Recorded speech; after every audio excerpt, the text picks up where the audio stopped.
Imaginez, l'humanité vient de détecter des aliens qui ont pénétré le système solaire. On n'a que quelques mois pour envoyer des vaisseaux, mais je me demande à quoi va ressembler cette guerre. Depuis tout petit, notre imagination est abreuvée des grandes batailles spatiales de Star Wars, Star Trek ou Battlestar Galactica. Le souci, c'est que même en imaginant des technologies futuristes, il n'y a aucune chance que ça se passe comme ça. À la fin de cette vidéo, promis, vous saurez à quoi va vraiment ressembler les batailles spatiales du futur. Quelles sont les meilleures armes pour un combat spatial ? Je ne vous apprends rien en vous disant qu'une explosion dans l'espace, ça ne ressemble pas à ça. Sans air et oxygène, vous n'avez ni son ni flamme, juste une grosse boule lumineuse. Et ça on le sait parce qu'on a déjà fait exploser des bombes nucléaires dans l'espace. Fatalement, ça réduit beaucoup l'utilité des armes explosives. Déjà parce que des missiles c'est lourd et dangereux à transporter dans l'espace. Mais surtout dans le vide, il n'y a pas d'onde de choc dévastatrice. Parce que ça, c'est juste de l'air comprimé. Et c'est probablement ce qu'il y a de plus destructeur dans une bombe. C'est pour ça que la science-fiction a inventé une arme encore moins efficace, les armes laser. Oui, un laser ça peut couper des trucs. C'est même déjà utilisé militairement avec des tanks laser capables de couper des ailes d'avion ou de faire exploser des missiles en plein vol. Ça serait totalement utilisable dans l'espace pour faire des trous. Surtout que ce qui est cool, c'est que c'est impossible à éviter. Déjà parce que ça va à la vitesse de la lumière, mais aussi parce que dans le vide spatial, sans particules pour réfléchir la lumière, un laser c'est invisible, on ne voit rien. Oui, les films vous mentent. Il n'y a pas de longues traînées rouges, pas de piou-piou, pas d'explosions ou de chocs qui font vibrer le vaisseau. Tu seras touché par un laser, tu t'en rendras même pas compte. Enfin du moins jusqu'à ce qu'il y ait un trou. Mais voilà, les lasers restent quand même une grosse arme bien nulle. Déjà, c'est très long. Il faut plusieurs dizaines de secondes de focus sur un missile pour lui faire des dégâts. Et plus l'objet est loin, moins le laser est efficace. Ça on peut le voir quand on tire un laser vers la Lune. Ça commence avec un rayon de quelques centimètres qui finit par faire 6 km de diamètre à la surface lunaire. Oui, un rayon laser, ça a tendance à se déconcentrer sur de longues distances. Imaginez donc la précision et l'énergie phénoménale qu'il faudrait pour espérer endommager un vaisseau ennemi à longue distance, alors que vous bougez tous les deux à très grande vitesse. Surtout que l'ennemi, pour se protéger, un simple miroir lui permettrait de renvoyer une partie du rayon. Non, en fait, si on veut tirer des lasers comme dans Star Wars, il faudrait plutôt tirer avec des armes à plasma. Sur papier, ça marche. Ça serait du gaz chauffé à plus de 10 000 degrés, projeté magnétiquement sur l'ennemi. Le plasma pourrait avoir différentes couleurs selon l'élément utilisé.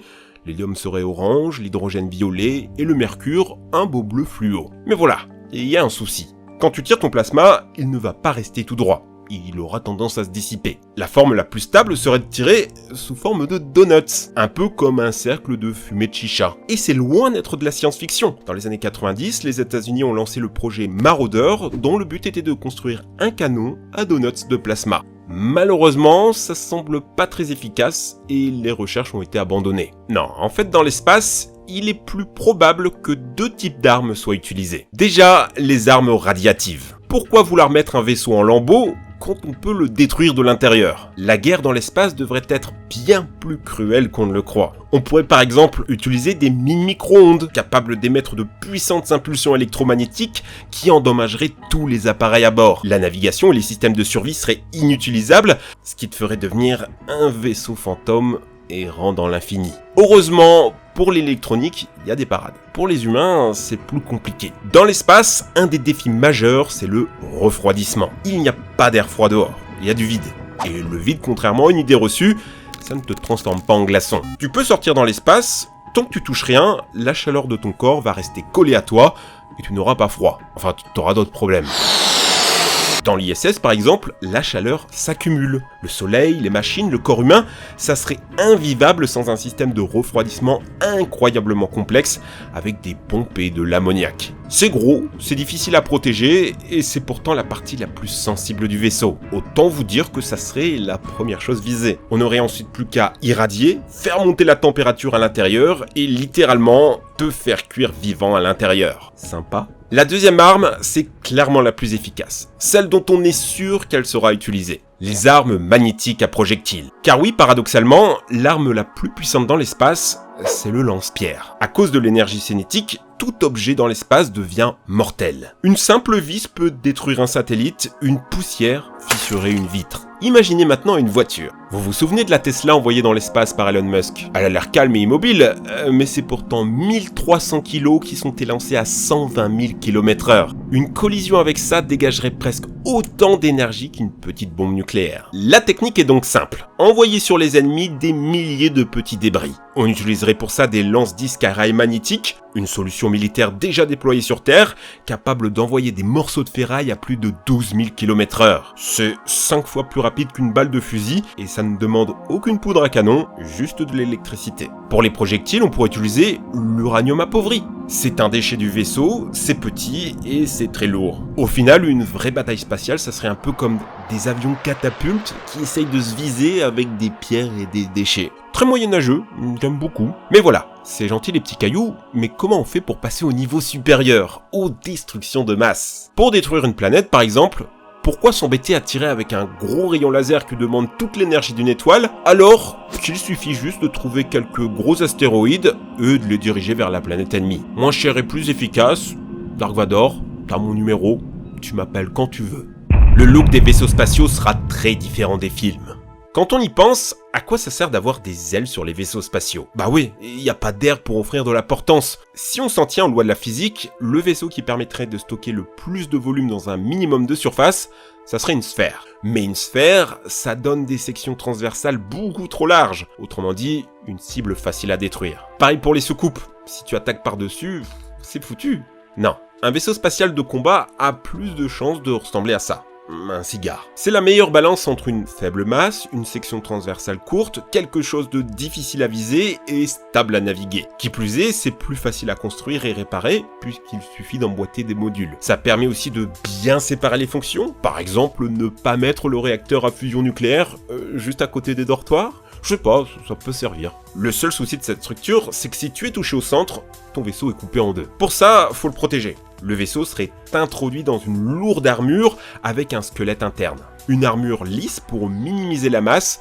Inutile de foutre plein de motifs design, ça sert à rien. Autre solution, sans armure, mais avec des milliers de drones boucliers qui iront se sacrifier sur les projectiles lancés par les ennemis. Tout ça, évidemment, paraît très lointain. Pourtant, sachez-le, c'est loin d'être de la science-fiction. L'humanité a déjà fabriqué des vaisseaux de combat spatiaux. Un premier essai dans les années 60 avec le Space Cruiser de la DARPA, qui ne restera malheureusement qu'à l'état de maquette. Les soviétiques, eux, réalisent ce rêve dans les années 70 avec le vaisseau habité Almaz, qui était équipé d'un canon lourd R-23, ou du projet Polius, équipé d'un canon laser au dioxyde de carbone. La NASA n'est pas en reste puisqu'elle s'est lancée dans des projets d'avions X. Par exemple, le X-15, que je trouve super stylé, ou encore le X-37 ou le X-43. Vous voyez que globalement, on est loin du X-Wing. C'est plutôt du long et du lisse. Pas besoin d'avoir des looks de bateau, des têtes de mort, des pics et des pinces. Certes, dans les films, ça fait plus « Gros, je suis le méchant !» Mais si les aliens sont une civilisation supérieure, ils vont aussi faire des trucs logiques, des trucs longs et lisses. Un vaisseau spatial ne bouge pas comme un avion de chasse.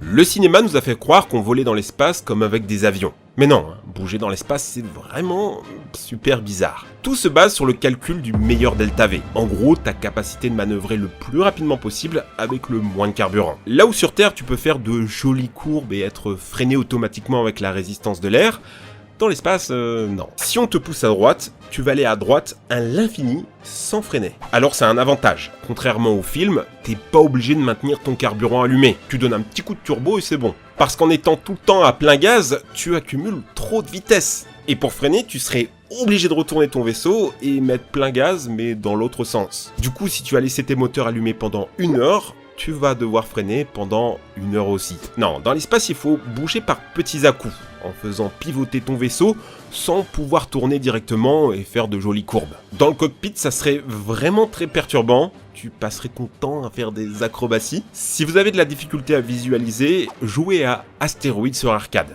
Vous allez vraiment ressentir le côté patinoire. Du coup, à quoi ressemblerait vraiment un champ de bataille spatial? Clairement pas à ça. Genre des milliers d'ennemis qui se font face. Déjà, très prosaïquement, aucun vaisseau de guerre ne se croisera jamais. Dans l'espace, impossible de se cacher. Si on est capable de détecter un petit caillou près de Jupiter, alors un gros vaisseau... Non, tu serais détecté à des millions de kilomètres de distance. C'est un peu comme des sous-marins, dès que l'ennemi est sur ton radar, tu tires de loin et t'espères toucher ta cible. Ça nécessiterait des calculs extrêmement complexes, la trajectoire d'un vaisseau dépendant de tellement de facteurs comme la masse, la gravité, l'accélération, la courbure des projectiles. On peut imaginer que pendant des mois entiers, ces vaisseaux vont se catapulter des trucs à distance sans jamais se toucher. Et si vous n'êtes pas convaincu par le fait que les vaisseaux se croiseront jamais, petite expérience de pensée. Si les vaisseaux arrivent face à face, à des vitesses de plus de 200 000 km/h, on est d'accord qu'ils vont se croiser en seulement quelques millisecondes. Du coup, il faudrait freiner avant. Ça veut dire que les gros navires de guerre vont devoir se retourner dos à dos, freiner, puis se refaire face pour se la jouer façon navire de pirate. En plus, si t'es pas bête, quand le mec en face freine, tu tires dans le dos. C'est pas très chevaleresque, mais ça marche. Il n'y a pas besoin d'équipage dans un vaisseau spatial. Quoi de plus légendaire que la cabine de pilotage de Star Trek? Malheureusement, il y a plein de bonnes raisons pour que tout ça n'existe pas. La première raison, c'est tout bête. Pourquoi une vitre? Dans un combat spatial, les vaisseaux sont très loin et globalement, tu verrais jamais rien. C'est aussi utile que mettre des vitres dans un sous-marin. En plus, une vitre aussi large, c'est le risque qu'un débris la percute et que tout l'équipe finisse aspiré. Alors vous allez me dire, l'ISS, il y a des vitres pourtant. Oui, principalement dans la cupola. Son utilité a été beaucoup débattue, et au final, bon, c'est un peu plus psychologique que vraiment pratique. Bah oui, c'est cool pour se reposer et faire des jolies photos. Coucou! La deuxième raison, c'est la gravité. L'antigravité, ça n'existe pas. La seule solution pour avoir les pieds sur Terre serait d'installer un module de gravité artificielle fonctionnant grâce à la force centrifuge. Mais voilà, c'est pas comme dans les films.